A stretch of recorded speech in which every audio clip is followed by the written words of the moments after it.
When you get an address, you hit the house, and that's what we did. Sadie, Wall Street Journal. Hi there. So what can you tell us about this person's motivations and whether they were driven by politics or for any other reason why? Right now it's ongoing. Again, we just executed the search warrant early this morning. It's ongoing, but America's safer, DC's safer because he's in custody. Mary Margaret, Daily Wire. Thank you so much. So, any theory on why Kamala Harris has never mentioned coming within 20 feet of being assassinated, and any news on why her Secret Service team took so long to find this bomb at the DNC? No, but what I will tell you is that evidence has been sitting there collecting dust. This wasn't a new tip. It wasn't some new evidence. It was the hard work of President Trump's administration, Deputy Director Bongino and Director Patel. I watched them from day one come in here and say, we are going to solve this crime. And they did, working hand in hand with U.S. Attorney Pirro and all of our great attorneys. General Bondi, Director Patel, or Deputy Director Bongino, can you describe, was there a particular moment where the evidence is coming in and it's starting to look like progress is being made? What was the moment that you knew that you were on the road to solving the case? Dan, you want to take that? Yeah, sure. I was smiling at you because I certainly remember the moment. Darren remembers it too. He said, "Are you sitting down?" Called me on the phone. I said, "Oh boy, why? Is this bad news?" And he said, "I think we got him." What exactly that tip was, we're going to have to pass on that for right now while we're still, obviously we're in the prologue of a long book. This is just the beginning. This is not the end of the investigation, as you all well know, having reported on these for a long time. There's interviews to be conducted. The search warrant processing scene is not even done. So we're at the early stages, so that's the only reason I hesitate to tell you what the exact tip was. But yes, that was absolutely the moment, and it was due to the diligent and incredible work of a team in the Washington field office that came in and just scoured through this over and over and over and over again. In general, was it forensic? Was it a phone call? Was it something about a vehicle? We'll just leave it generally forensic evidence. Yeah, it's fair enough to say. Excuse me, how long ago that was? I'd rather not say because of the ongoing interview process, and I don't want to. Can I say one thing? Yeah, of course. I just want to add something to tell you how thorough this team was. That moment that was kind of like the aha moment, that wasn't the end. This team continued to work and work and work to get every bit of evidence that we could get. We didn't stop at that moment, and that's a testament to the fact that the team wanted every possible piece of evidence that they could gather.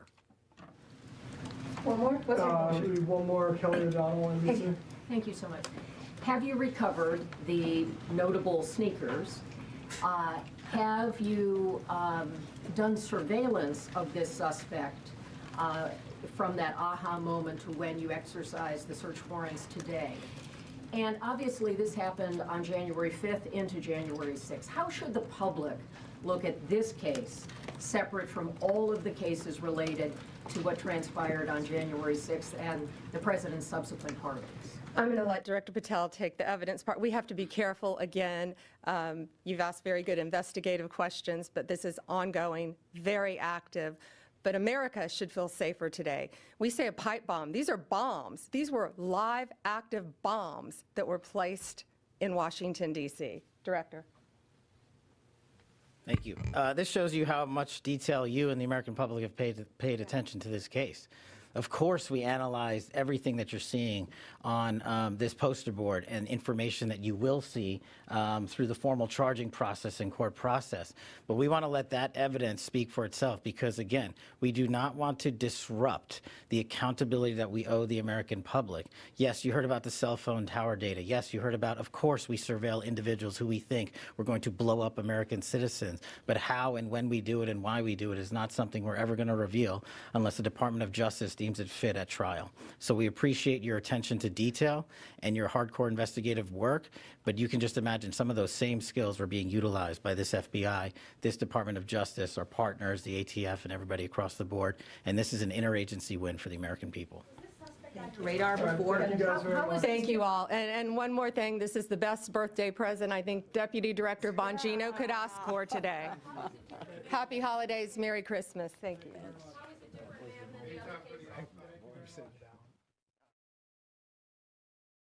You were just watching the FBI and DOJ giving an update on the arrest of the suspect involved in the pipe bomb incident 5 years ago, just about in Washington, D.C. Okay, joining us now to discuss this major development is Joshua Phillip, senior investigative reporter at Epoch Times and host of Crossroads on Epoch TV.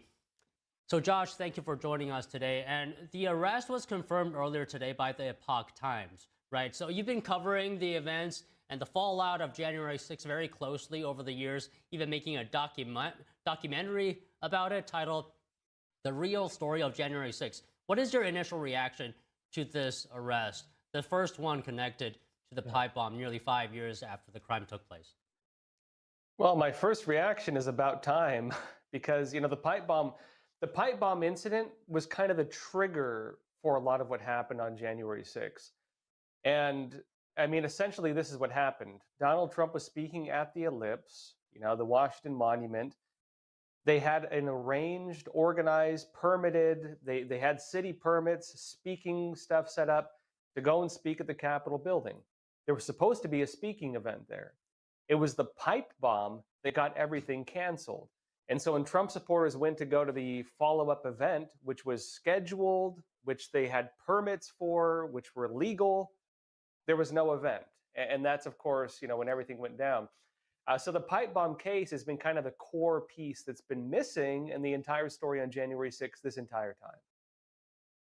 So Josh, this case has been the center of a lot of speculation, if you will, among Republicans and Trump supporters due to a number of perceived irregularities like a lack of leads in the investigation. So talk to us about these concerns, and does this arrest today put any of that to rest? Well, I think it puts some to rest, and it raises a lot of other questions. So briefly on that, yeah, there's been a lot of conspiracies and a lot of rumors and a lot of suspicions because, frankly, the most key part of the entire story, we've had to wait almost 5 years for. You know, we've had to wait 5 years for the answers on this.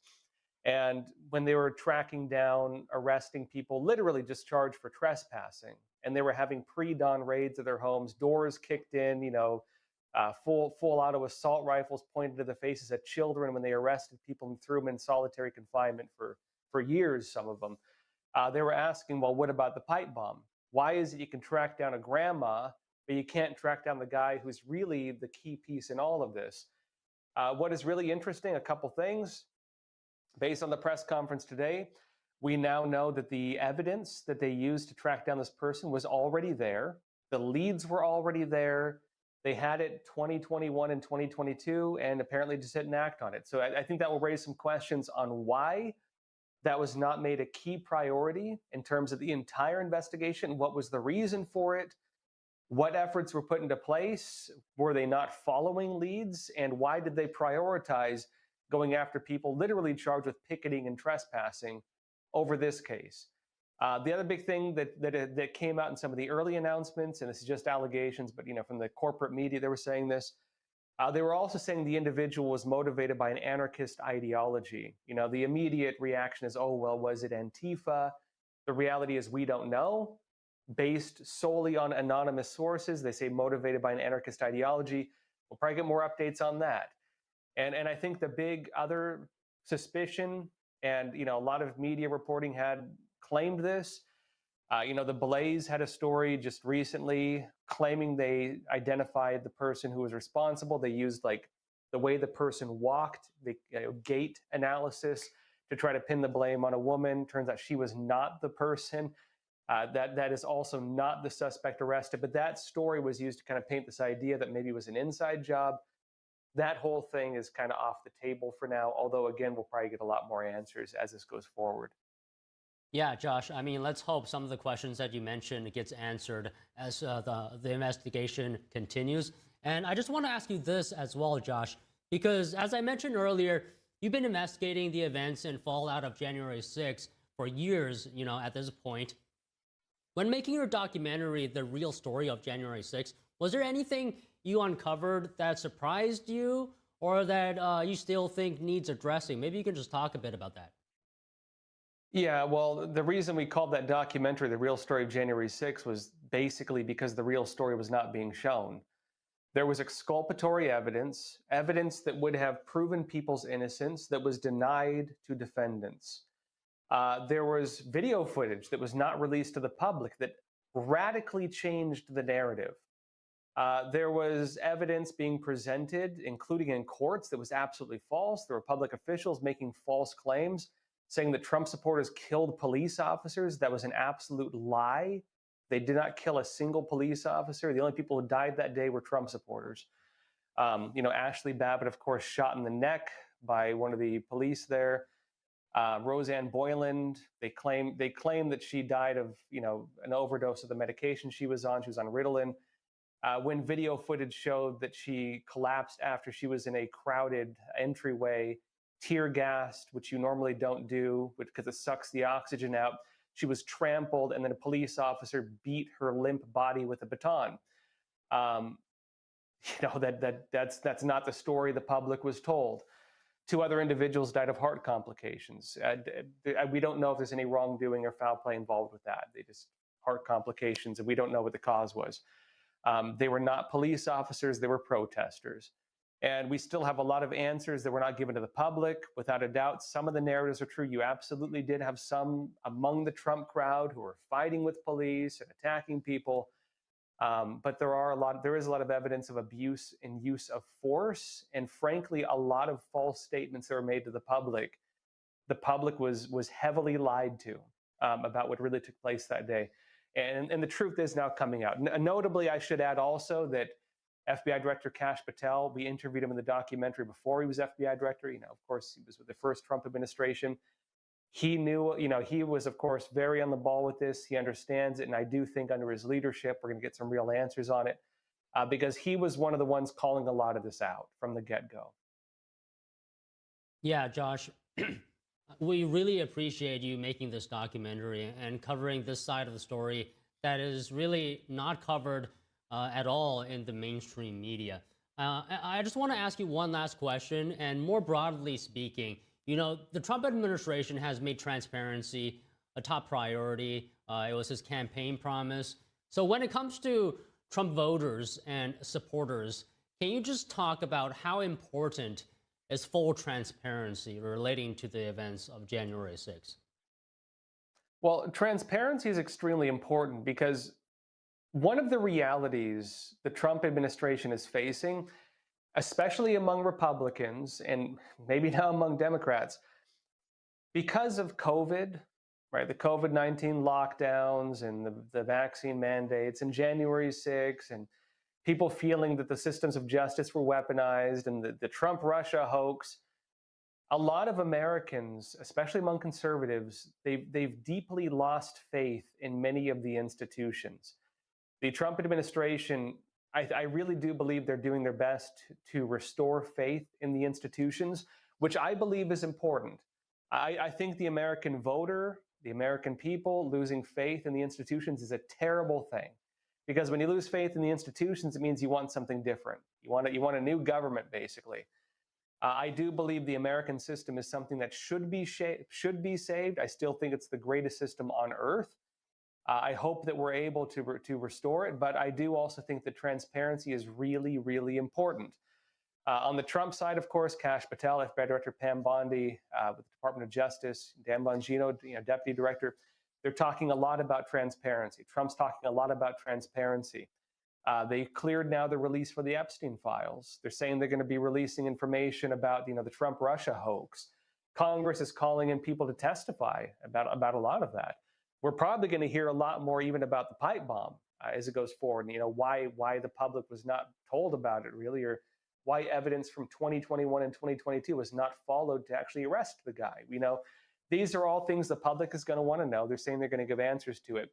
I would say, though, I think the reality is inside the house, so to speak.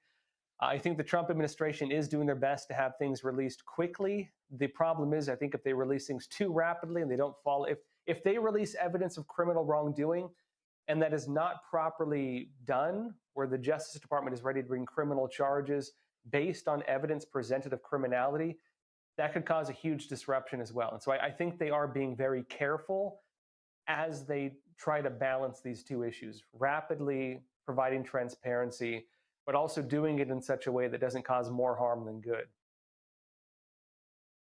Well, all right, Josh, you always have great insight. Thank you for talking to us. We really appreciate it. Hey, my pleasure. Thank you. Next, New York Attorney General Letitia James is seeking to disqualify President Trump's U.S. attorney pick for the state's Northern District. Here's more. John Sarcone was appointed to the position as an acting U.S. attorney by the Trump administration and soon began investigating the state's civil case against President Trump.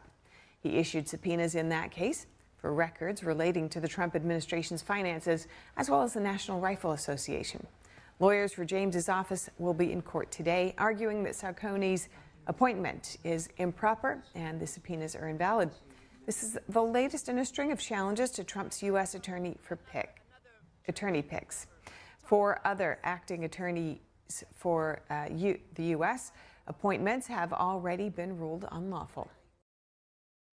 President Trump hosting the leaders of Congo and Rwanda to facilitate the signing of a peace deal between the two nations, and the White House ordering flags at half-staff around the nation in honor of National Guard Sarah Beckstrom. More news after this break.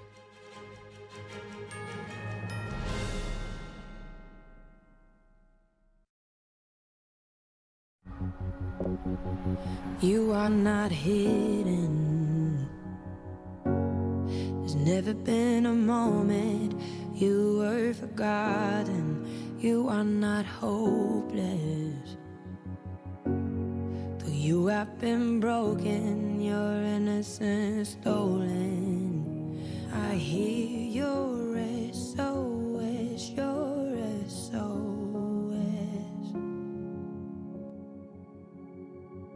I will send out an army to find you in the middle of the darkest night. It's true, I will rescue you.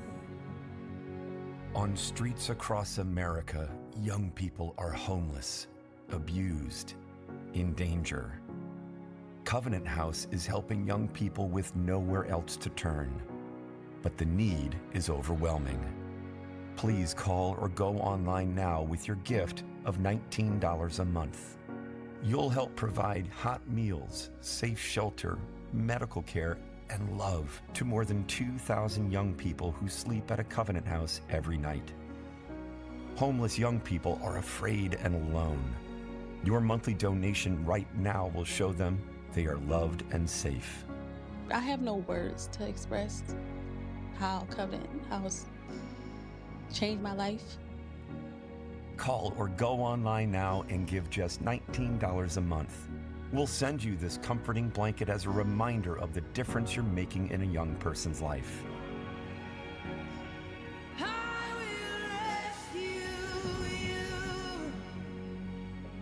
Call or go online now to safeplacetosleep.org. I'm excited to announce that we're having our biggest 3-in-1 sale ever with a limited edition product, a back in stock special, and a closeout deal you won't find anywhere else. So go to mypillow.com or call the number on your screen. Use your promo code to get our MyPillow bed sheets only $29.88. Any color, any style, any size, even kings, regular $119.98, only $29.88. Once they're gone for good. How about our My Towels? They're finally back in stock, but not for long. Get a 6-piece My Towel set, regular $69.98, now only $39.98. And for the first time and the only time ever, get our limited edition premium My Pillows. They're made with Giza cotton and designer gusset. Queens $17.98, Kings only $19.98. So go to mypillow.com or call the number on your screen. Use your promo code to get the best offers ever. Quantities are extremely limited, so order now.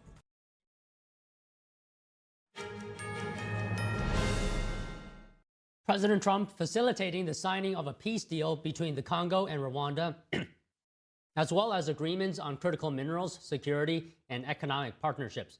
And the president honoring the West Virginia National Guard Sarah Beckstrom, whose life was taken in a shooting on Thanksgiving Eve. We now go live to our Washington correspondent, Mari Otsu, standing by at the North Lawn of the White House. Mari, good afternoon. What's the latest? Don, good afternoon. Yes, President Trump frequently likes to tout how his administration has helped to broker peace deals between the U.S. and other nations, most recently the Gaza peace deal. And today he's hosting the leaders of the Congo and Rwanda to sign what he's calling the Washington Accords for Peace and Prosperity.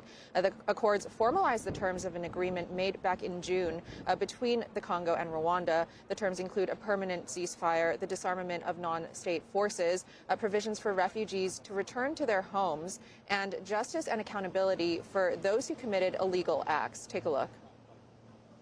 For more than 30 years, one of the worst conflicts on earth has been raging in eastern Congo. Millions and millions of people have been tragically killed, went on forever, and countless more have been displaced from their homes. Families have been destroyed. It's been a disaster. And today we're succeeding where so many others have failed, and this has become the 8th war that we've ended in less than 1 year. Such an exciting thing to do. This has been a really, because we're talking about 30 years of fighting, 30 years, much more than 10 million lives. The agreement also includes a rare earths deal with the three countries. This is coming as Washington looks for ways to circumvent China to acquire rare earths, which are essential for the manufacture of things such as cell phones, aerospace and defense technology, and medical devices. China accounts for nearly 70% of the world's rare earth mining and controls roughly 90% of global rare earths processing. And in recent months, President Trump has signed a flurry of rare earth deals with other nations in an effort to curb the U.S.'s dependence on China, today adding the Congo and Rwanda to that list. Take a look. And we'll be involved. We're sending some of our biggest and greatest companies over to the two countries, and we're going to take out some of the rare earth and take out some of the assets and pay, and everybody's going to make a lot of money.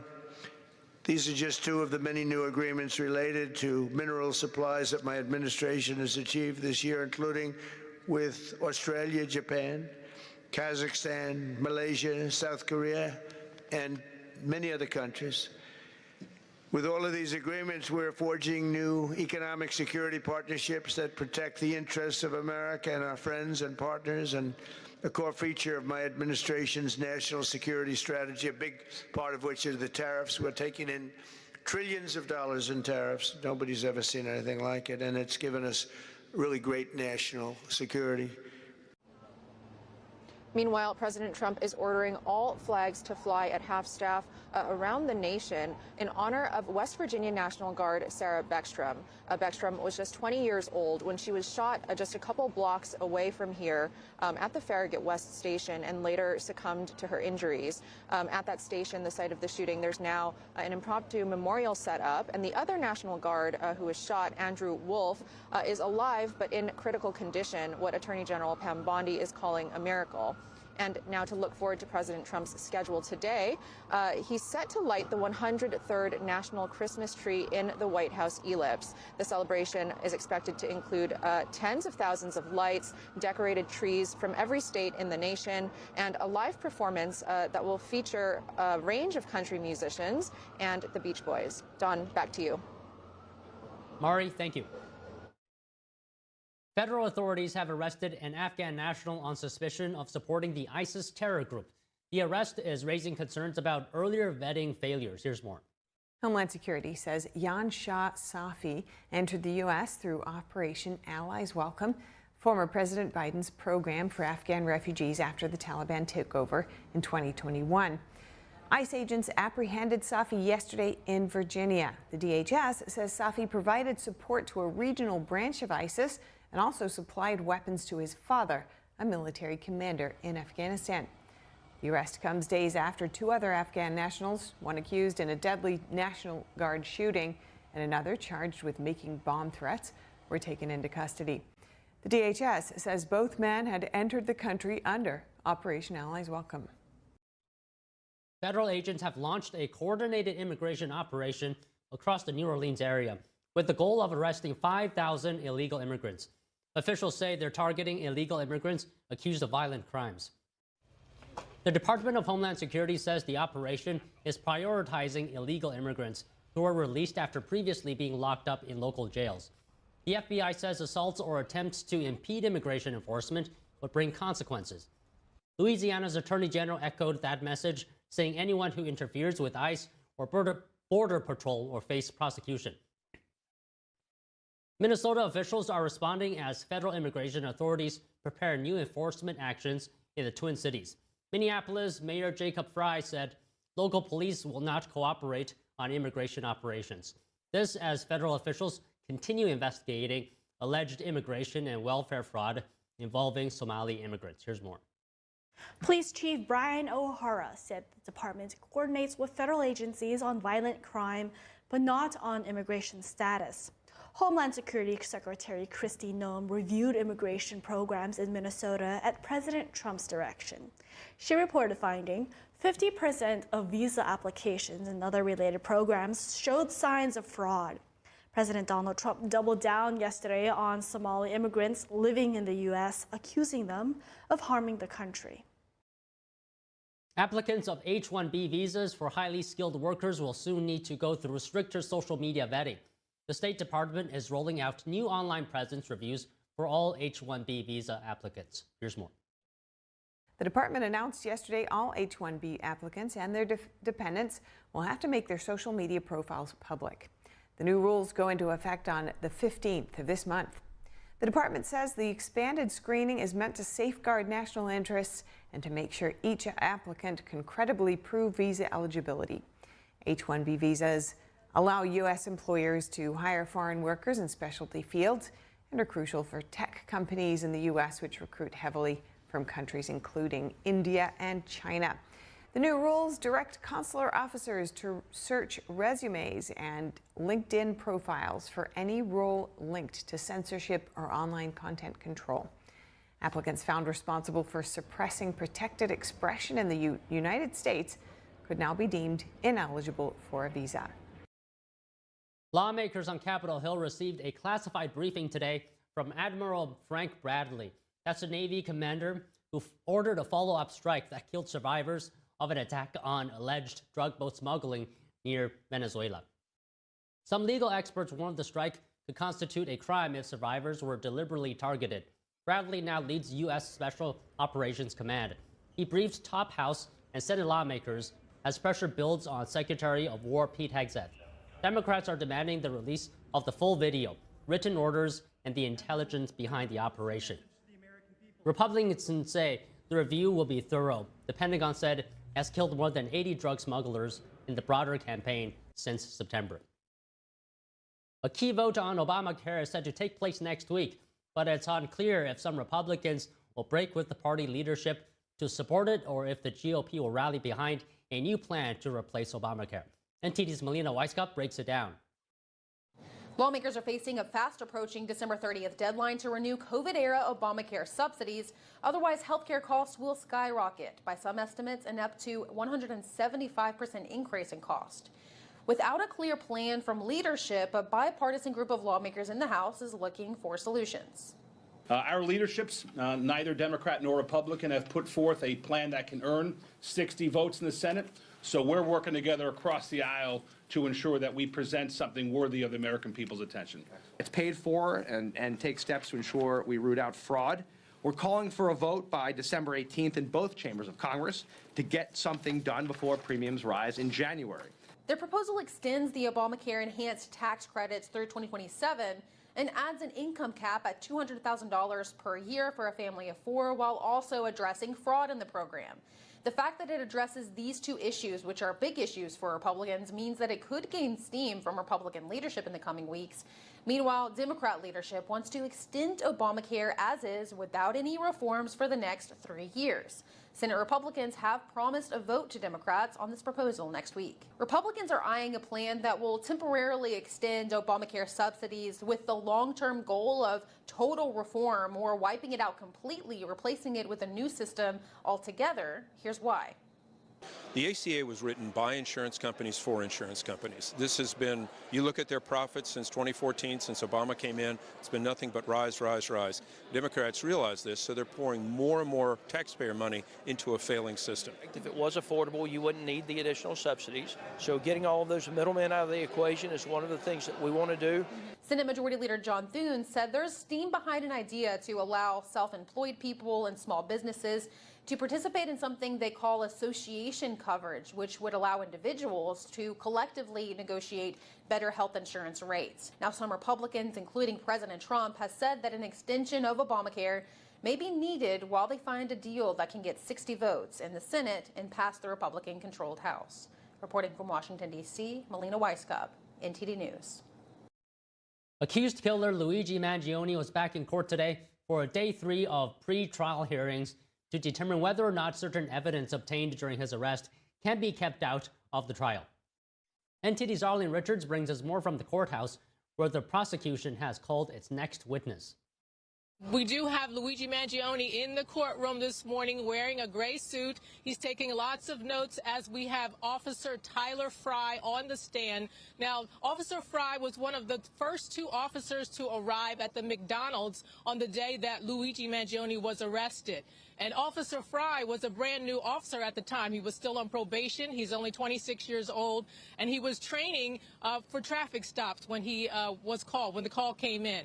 And he talked about what happened when they arrived at the McDonald's. The attorney played the body cam footage of what went on that day from the time that they entered until the time that they arrested Luigi Mangione.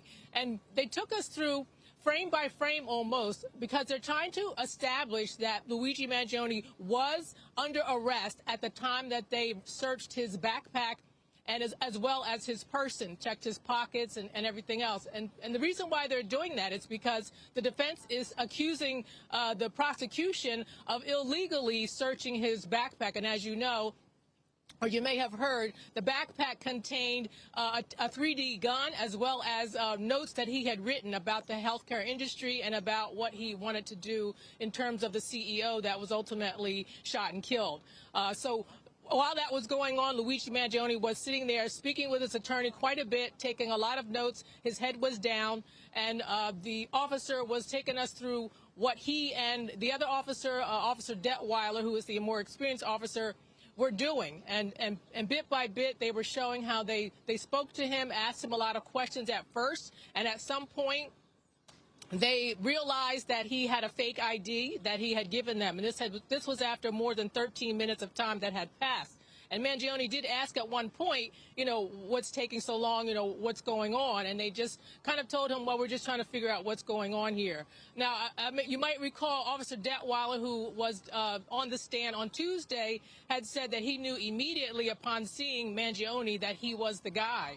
I'm not sure whether or not Officer Fry realized that or not, but he was very serious about what was going on that day, and he was very concerned that they had probably or possibly had caught the person that, you know, the New York police had put an all-points bulletin out for them to look for.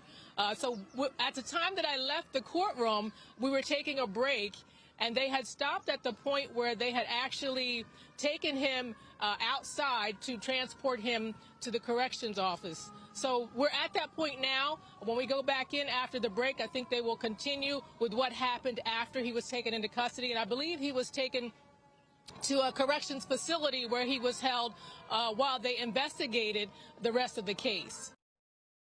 Our in-studio guest will share with us practical tools, deep insights, and the surprising truth about why slowing down is the new success strategy, right after this break.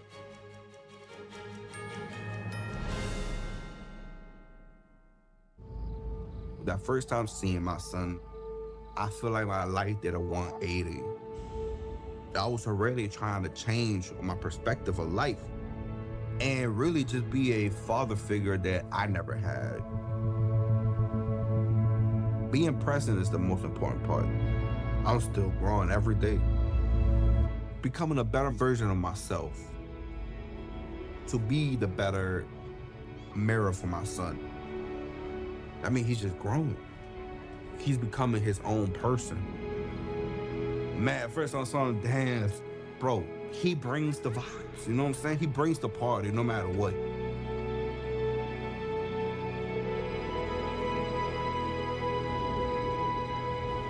He really a definition of like why he loves somebody. And I love him to the death of me.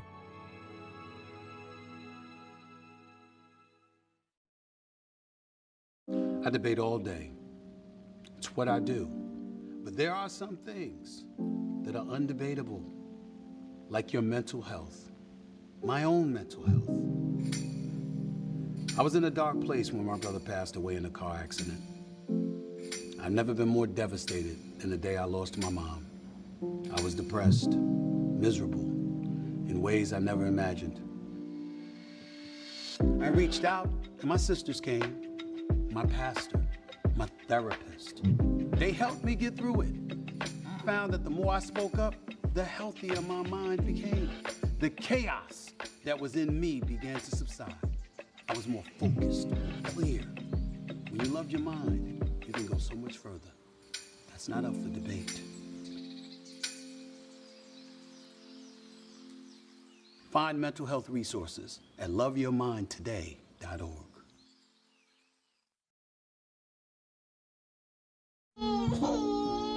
We said we'd never give in to a meltdown. Okay. And we'd never babysit with a screen. We said we'd never let the toys take over. Mariella!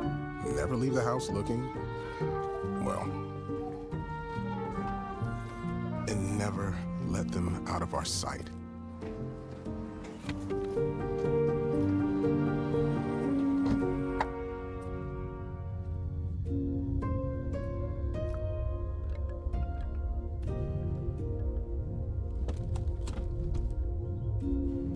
Skylar, come here. Cars get hot fast, and kids can be at risk. Before you leave the car, always stop, look, lock.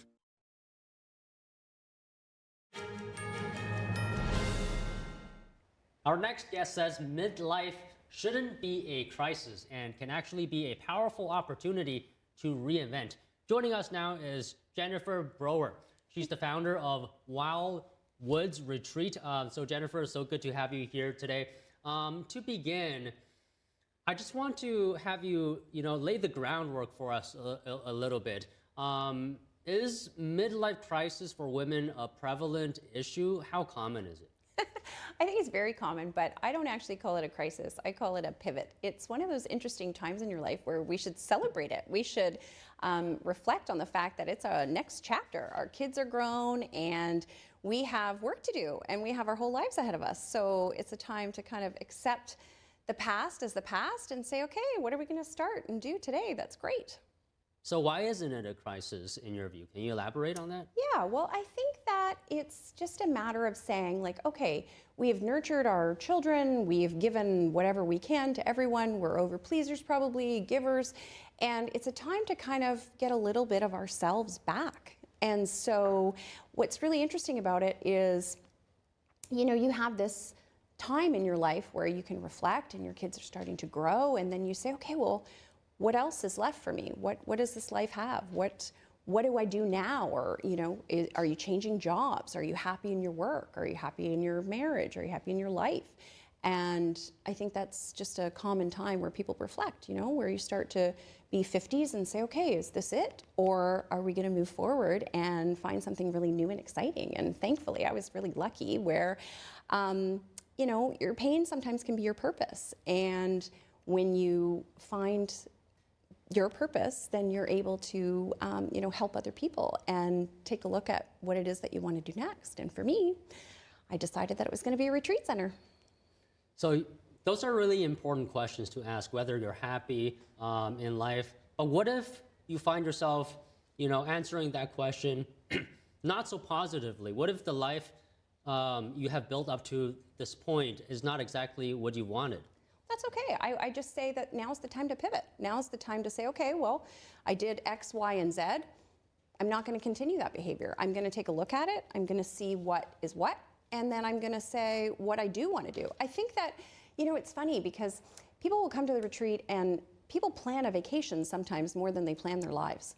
And so it's important to look at what is possible, where you want to go, where you want to be, who you want to become. Like, what are you doing to achieve that goodness in your life? And once you kind of figure that out and map it out a little bit and meet other women, connect in a community, it's amazing how much, you can kind of figure it out and pivot. So I know you don't call it a crisis, but is there a role that society's expectations of women play in all this? I'm wondering. I think so. I think it's just kind of one of those things where women can feel a little bit invisible as they get a little bit older. And so, I'm all about empowerment and, having people take a look and say, look, I've got lots of good years left in me. My children are grown. And what can I do to help other people? What can I do to live my best life? What can I do to help someone else live their best life? And so that was what my intention was behind Wildwoods. Okay, so speaking of empowerment, can you speak about what are some of the invisible burdens that women carry, and how do you let go of those burdens? Well, I think one of the biggest ones is people pleasing, overgiving, and really just being in service to everyone but yourself. I think as women, we tend to put ourselves last for a really long time. And I think it's important to finally come to the conclusion that we are important and it's time to make sure that we have some gas left in the tank and that we take care of ourselves and our health and our wellness so that our mindset can also be really clear and that we can move forward. So how do you arrive at that mindset? What if your starting point is, you're feeling guilt or shame sometimes because of the circumstances that surrounds you? Absolutely. Well, sadly, most of the times when you arrive at that point, like I said earlier, your pain has kind of come from your purpose. And so for me, I had a little bit of a health crisis and a little bit of a brick wall. And sometimes that just kind of is a blessing in disguise that smartens you up, so to speak. So it allows you to slow down. I ran an interior design firm. I was a nurse before. I have 3 children. So you can imagine that my pace was fairly fast. We're in New York City. We were just talking about how quick it is.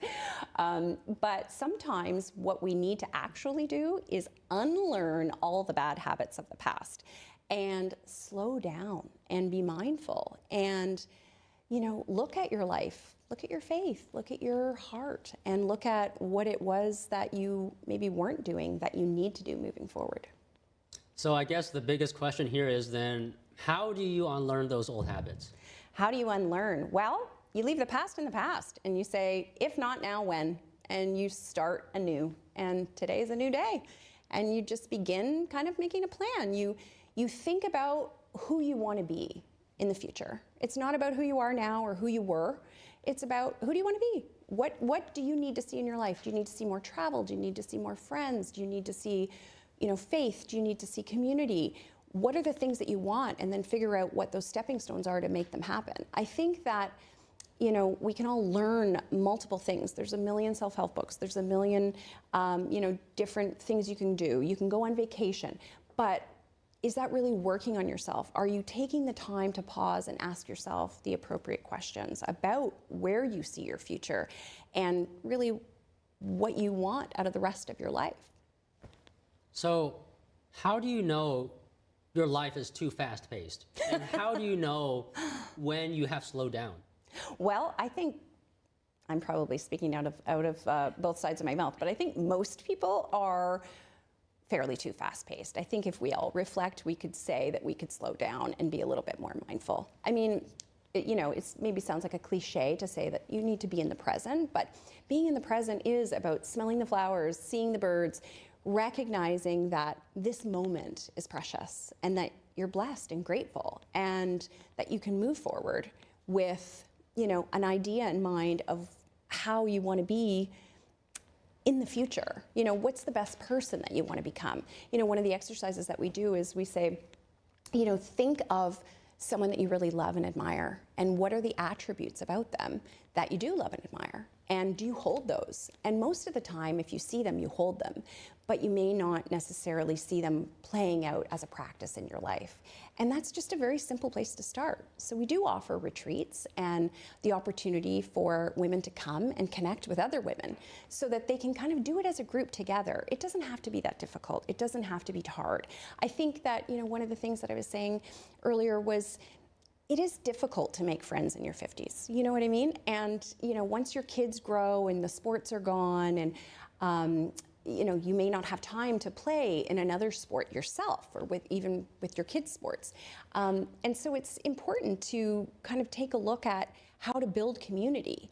And that's one of the things that Wildwoods is really great at is we encourage women to come alone, because when you come alone, you don't have any airs or facades, or you're able to dig into your own work, you're able to answer those questions, and you're able to meet other women and really find your people. You brought this up a couple of times of faith. Yes. I'm just curious, what role does that play in your mind? Oh, man. It's funny how you asked me that. I wouldn't have said, I would have had a very different answer a few weeks ago, but faith is really important. It's important for your heart. It's important for community. It's important to bond and to, have that overarching vision. And it really just expands your heart and allows love in. And I think that that's also a bond that you can create with other people. Okay, just one final question. Sure. Tell us a bit more about Wildwoods retreats. Wildwoods, well, I'm a little bit biased, but needless to say, I love it. It's a real passion and purpose project for me. The name came from to while in the woods, and so it's a beautiful property on 200 feet of water, and there's hiking and nature, and it's very much, it's a spectacular and magical place where you can just really come and finally be. And so there's no other place that you could be more present than at Wildwoods. Okay, well, I look young, but I'm actually married. It might surprise some people, but maybe I'll ask my wife to go to Wildwood retreats to see how she likes it. I would love that, and I'm sure she would love it also. Yeah, she probably needs it. She has a lot of stress, with work and everything. Everything's fast-paced. Of course. I'll let her know. I would love to see her. Okay, thank you very much for talking to us today. Thank you so much. Thanks for having me. Okay, we're going to take a quick break now. We'll be back with more news, so don't go away.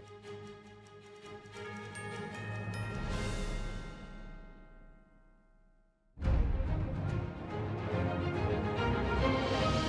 performance that truly matters for each and every one of us. This is what you've been waiting for. See it at least once in your lifetime. Shen Yun. Get tickets now at shenyun.com. Now's the time to get your home ready for hosting with the holiday savings event at Mathis Home. They have over 100 dining sets in stock with the styles you like at incredible values. This set is a great deal. You get the contemporary trestle table and 4 comfy side chairs, all 5 pieces for just $6.99. And you don't have to wait. With fast and easy financing and free delivery, you can enjoy your new dining set tonight. Get the lowest prices of the year during the holiday savings event at your furniture superstore, Mathis Home.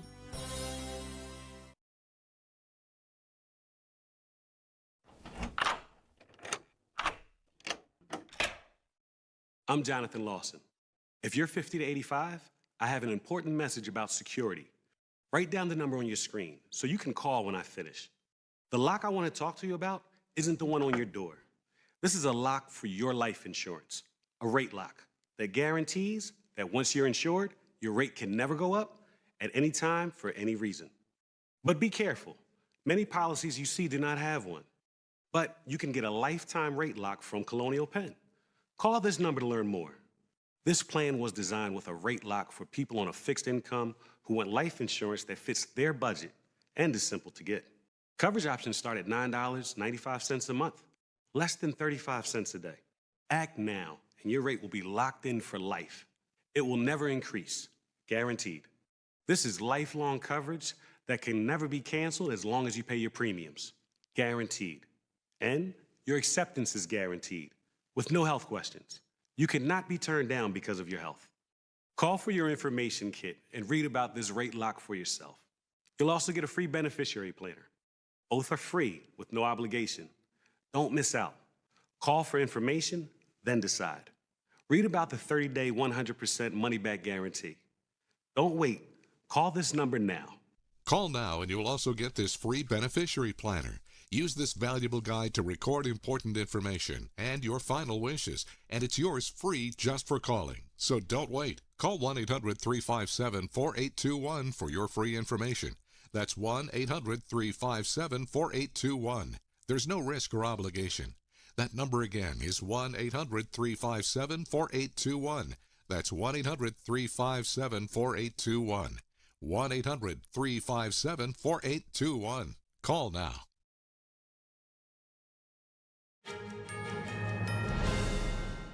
Weekly jobless claims are dropping. The number of Americans filing new applications for unemployment benefits dropped to the lowest in more than 3 weeks, more than 3 years actually, last week. New Labor Department data shows 191,000 people applied for first-time unemployment benefits during the week that ended November 29th. It's a drop of 27,000 from the prior week's revised tally. Claims activity typically dips during holiday weeks. Continuing claims fell by 4,000 to 1.93 million for the week that ended November 22nd. The level of continuing claims remains near a 4-year high. It indicates that it's harder for people to find work when they lose their job. President Trump could decide next year to withdraw from the United States-Mexico-Canada trade agreement. That's according to a report by Politico today, citing trade representative Jamieson Greer. Greer says Trump only wants deals that are good deals. Greer also raised the idea of negotiating separately with Canada and Mexico. The USMCA agreement faces an upcoming review. Trump yesterday said it will either be left to expire or another deal will be worked out. The agreement replaced the North American Free Trade Agreement in 2020. A Florida mother who sued Character AI over her son's suicide is sharing her headache. Megan Garcia joined Governor Ron DeSantis today as he introduced new regulations to protect residents from the emerging technology. On the day he took his life, his last interactions weren't with his mother or father, but they were with this AI chatbot on Character AI. This chatbot encouraged Sue for months to find a way to come home and made promise that it would be waiting in some fictional world. Garcia said if an adult had done this, they would go to jail because it's a chatbot. There's no criminal culpability. She said this is unacceptable. Garcia went on to warn that there are many products out there already that have similar dangerous chatbots. She and Governor DeSantis both echoed the sentiment that the companies are putting profit over safety. But we're going to be proposing, and we're going to work with the legislature to establish an artificial intelligence Bill of Rights for individual Floridians in our state. This will be very far-reaching with consumer protections. DeSantis said the proposals will be the most significant protections for individuals against AI across the country. He said it will provide more parental rights to ensure parents have access to conversations with chatbots and are able to set parameters. And he said there will be notifications for any concerning behavior. DeSantis said the bill would also protect against data centers, which power AI. He noted it would take into consideration environmental concerns and energy use. The Pentagon, too, has gotten into the festive spirit. Secretary of War Pete Hegseth yesterday lit the Pentagon's Christmas tree. So in this season, we worship, we reflect, we rest, and of course, with our families, we eventually feast. We prepare to spend time together, remember the ones that we love, and we remember the ones that are fighting to protect all of us, to bring peace on earth and goodwill toward men, except narco-terrorists. The ceremony even featured Santa riding on an armored vehicle. The iconic Rockefeller Center Christmas tree was lit up yesterday night. As the holiday season kicks off in New York City, crowds of people gathered in Midtown Manhattan wearing Santa hats and Christmas light necklaces to watch and cheer. The 75-foot tree is lit by more than 50,000 colored LED lights, topped by a Swarovski star weighing 900 pounds. The lighting ceremony also featured performances by the Radio City Rockettes, Michael Bublé, and Gwen Stefani, among others. This year's lighting ceremony marks the 92nd year of the annual tradition, following the first ceremony back in 1933. The tree will be on display until mid-January, where it will be then milled into lumber for use by the nonprofit Habitat for Humanity. The FIFA World Cup trophy has arrived in Washington, D.C., touring some of the U.S. Capitol's most iconic sites ahead of the final draw tomorrow. Soccer's ultimate prize was then showcased at the legendary John F. Kennedy Center for the Performing Arts.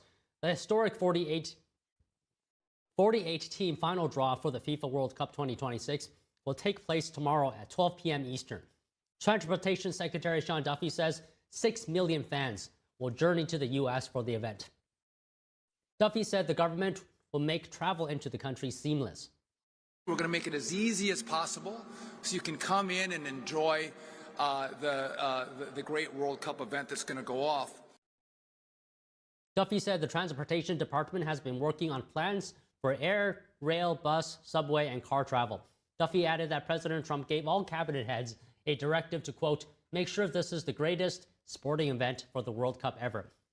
The 2026 World Cup will take place from June 11th to July 19th across 16 host cities in the U.S., Canada, and Mexico. Leaders of all three countries will attend the final draw in D.C. tomorrow. Top military officials briefed lawmakers and defended their actions against the cartels in the South Caribbean Sea. The Trump administration warns land strikes could soon begin. Stay with us for more news after this break.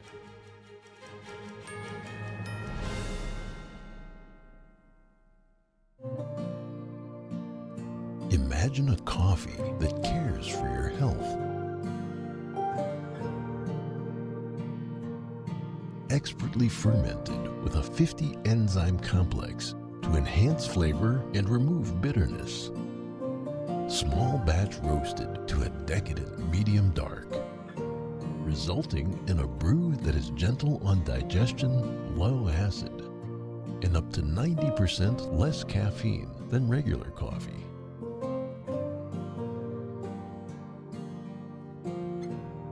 Try America's first enzyme fermented coffee today.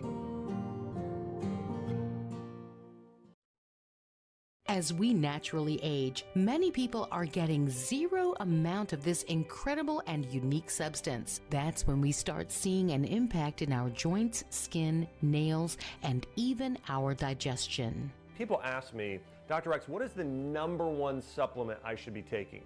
My answer is multi-collagen protein. People's reactions to me, people were like, what are you doing? What is going on? You look amazing. You have a glow about you. What makes Ancient Nutrition Multi-Collagen stand out from other brands? 10 types of collagen. It's grass-fed, pasture-raised with vitamin C and probiotics. It's proven to reduce joint discomfort rapidly, continuously, and persistently. It improves the appearance of crow's feet after 4 weeks and improves skin tone after 8 weeks. And it promotes hair thickness, growth, and a reduction in hair breakage. It has transformed everything from my hair. Like, my hair was starting to kind of just, come out, and I don't have that anymore. My skin feels amazing. Call the number on your screen and find out how to get a free bottle when you order, plus free shipping and our 30-day money-back guarantee. And as a bonus, we will include Dr. Josh Axe and Jordan Rubin's revolutionary book, Multi-Collagen Makeover, free with your order, plus free shipping and free returns. I have implicit trust in Dr. Axe because the plan worked. I am living proof of it. This is the collagen protein that is backed by clinical studies. It's what my family uses, it's what I use, and I know you're going to benefit in a big way as well. Love the results or get your money back. This special TV offer is not available in stores. Call the number on your screen or go online now.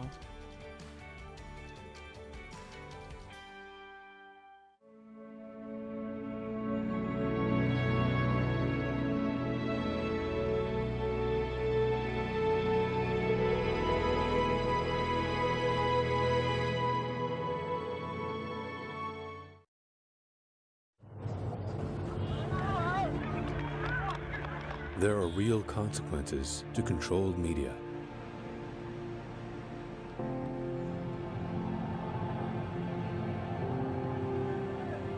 And NTD's founders know them firsthand. Our freedom of thought is the price. This is the lesson that guides us in everything we do. So there's the tear gas there. We know the value of a free society. And we take seriously the responsibility to preserve it. We are NTD.